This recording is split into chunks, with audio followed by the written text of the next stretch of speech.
Hello, YouTube watchers. Welcome back. I have to start by telling you there's a treat at the end of this video that I think you'll enjoy.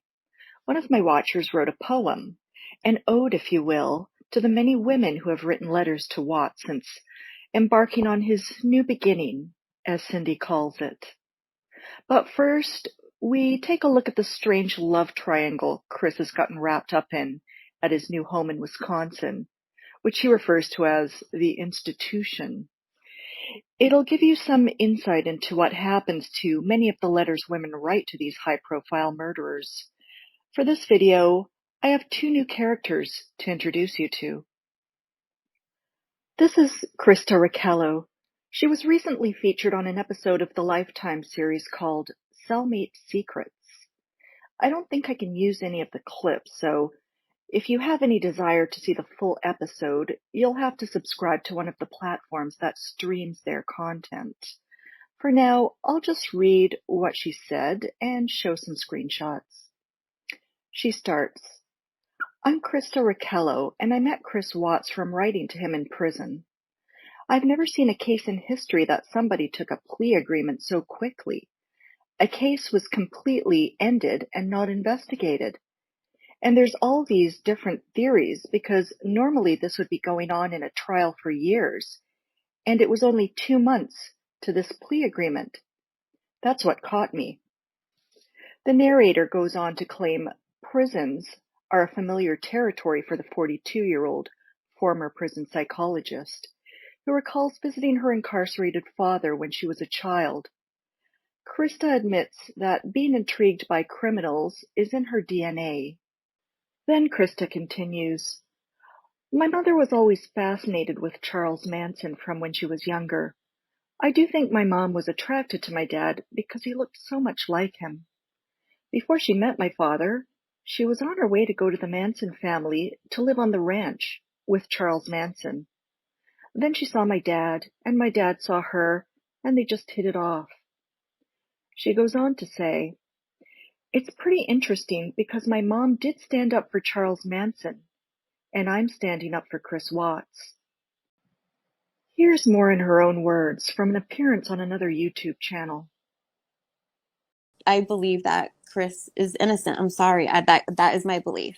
Mm-hmm. I do believe that, and I support the Watts family. Before we go on, I've heard so many people like Christa say this case wrapped up too quickly. Well, let me tell you, there are many, many cases that end the way the Watts case did, quickly and with certitude. It didn't need to go on trial for years and years. The evidence investigators turned up was overwhelming, not only circumstantial but physical. He even told investigators where to find the bodies. There was really no point in going to trial and embarrassing himself and his family any further. And he knew that.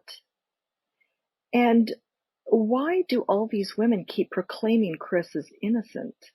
The man himself admitted he's guilty and deserves to be in prison, but just not forever because of, God's plan for him and all. This is Dylan Tallman, a drug dealer who had the stainless steel sink toilet combo in the cell next to Chris. As you can tell, I just love the visual of the stainless steel sink toilet combo ever since Hannah's letter to Chris in one of my earlier videos. Anyhow, you may recall some months ago Chris got into a little oopsie-daisy because some underwear, Vaseline, and other goodies were found in Dylan's cell, which reportedly belonged to Watts. This caused a great deal of speculation that the two were having a romance. Gay for the stay, as they say in prison. Dylan was also featured in Cellmate Secrets. In the episode, after referring to Chris Watts as his brother, he goes on to describe how he first met Watts. He says in January 2020, a new inmate was moved into the cell next door. The two talked through an electrical outlet in the wall and eventually got to know each other. When the murderer introduced himself as Chris Watts, it didn't mean anything to Dylan as he hadn't watched TV and was unfamiliar with the case. He asked, "What have you been accused of?"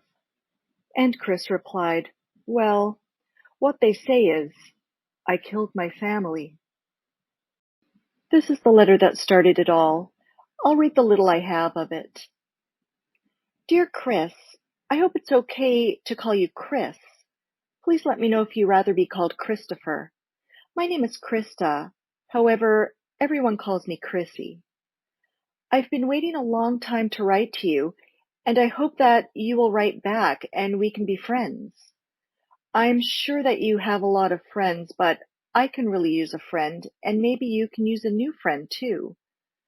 I want to start off by saying I'm aware of your case, and I'm truly sorry for the loss of your family and all the suffering you may be going through. I won't ask you any questions regarding what happened.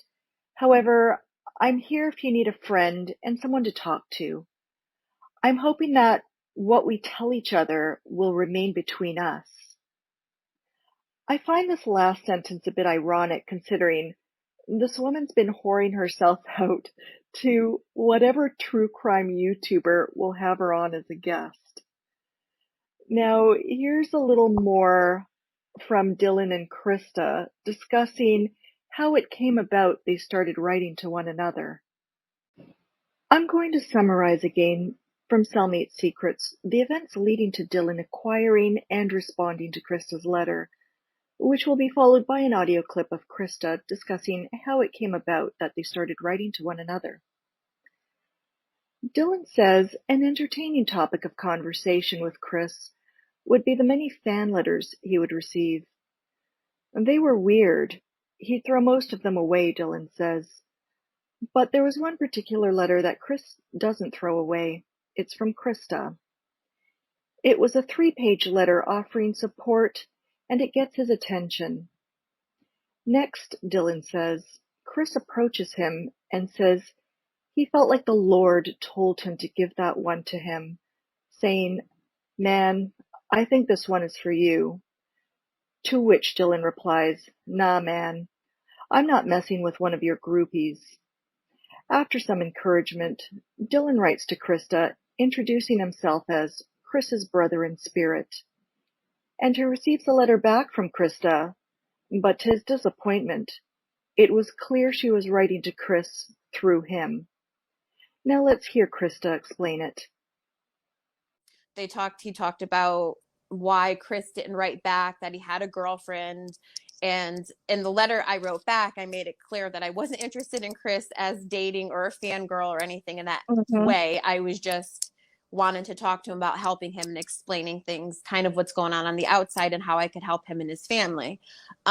So I got the letter from Dylan. He explained his situation, told me a bit about himself, answered the questions that I wrote for Chris, and then I wrote back to Dylan. And I was like, okay, that's fine. If Chris he doesn't want to write back to me, it's not a problem. And it wasn't an issue. And then Dylan and I started writing back and forth to one another. And that's how that started in that way. When Dylan asked me, I sent him, he would need clothes, he would need stamps, whether I had to get documents from the police department or the attorneys, I would pay for all of that.